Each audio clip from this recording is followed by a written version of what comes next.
yeah, this is a huge topic, right? It's enormous. And, the unanimous position of every writer in the ancient world was that fallen angels mated with women. That was the unanimous position, right? So once we understand that this is not the aberrant interpretation, this was the unanimous common interpretation. Common interpretation, right?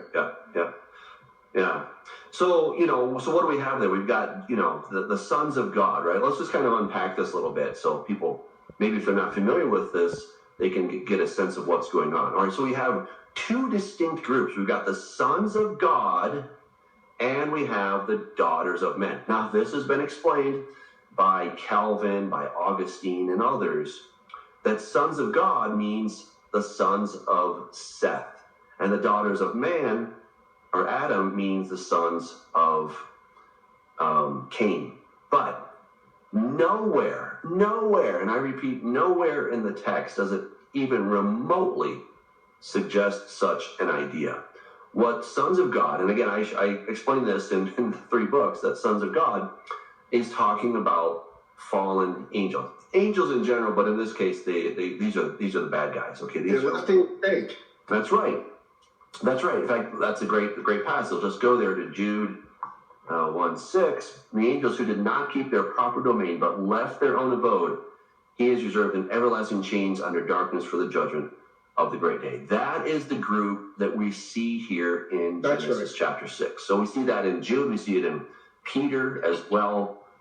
And like you said, Jesus makes reference to this, right? That as it was in the days of Noah, so when we start thinking about the end times, we really need to understand what happened there in the days of Noah. That is going to make a huge difference. It had nothing to do with the census last Saturday. I know, it's such a silly argument, but when you didn't have access to stuff, you just had to go with what people were telling you, unfortunately.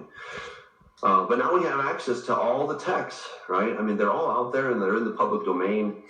You can get this stuff. If you don't, you can do a quick Google search. You can use the Word Bible software. It's fantastic software. That's all I use is the Word Bible software. I don't use any other Bible programs. I think that one is more than sufficient. But you can be your own judge in that regard. But I think it's fantastic. So you have these two different groups, and the sons of God, they see that the daughters of men, not that they're beautiful, that's not the best translation. The word here is tovot, okay? That means that they're good. Okay, now it could be that they're pretty. All right, that's possible. But I would argue that once we understand the sons of God, and they weren't looking to, have a little family and a picket fence and a dog and a cat, and 2.5 children or something like that. But what they were looking to do is they wanted to use these women for a particular purpose. And I think that was to create a race in their own image and in their own likeness. I believe that was really what's behind it. Because again, if we go back to Jude, notice what happened to these guys. These angels did not keep their proper domain, but left their own abode. Okay, so they were supposed to stay in the spiritual realm, but they crossed over. And because they did this, he has reserved in everlasting chains under darkness for judgment of the great day. Now, Bob, as you know, in Corrupting the Image Volume 2, I found this text. I mean, I didn't find the text, but I revisited a text that was found by Charles Warren back in the 1800s on top of Mount Hermon. And it's been, variously translated. And I found that there were some deficiencies in the translations. And what I discovered that blew my mind is that there's a secret name of Satan hidden in the text. All right, I won't keep you guys wondering, what is it? What is it? Well, I went back to Sumerian, and what I found is that Enlil, who is Satan, and I explain all that in Corrupting the Image Volume 2, but Enlil had a name in Sumerian that you can only see in the logogram. So that's the chicken scratch stuff, okay? And it's a little bit hard to explain, but essentially a symbol, a logogram symbol could have a name that was not necessarily pronounced.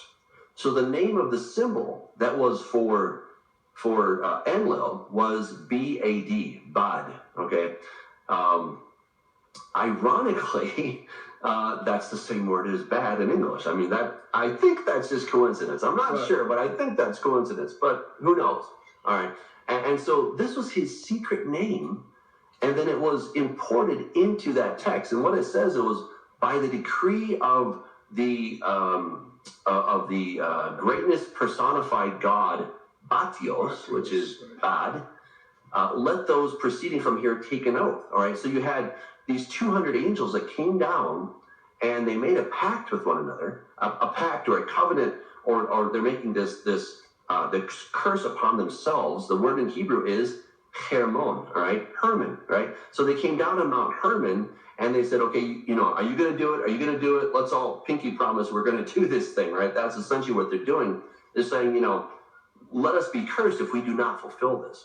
But it was Satan's idea. That's the amazing thing. They came at his behest, but he wasn't personally involved in that, even though he suggested it, but he wasn't there. What a sly dog, right? Same thing he did, the same deception he did, the same MO he did with Keva and with Chava and Adam. I mean, he's such a snake in the grass, right? He is a sly snake.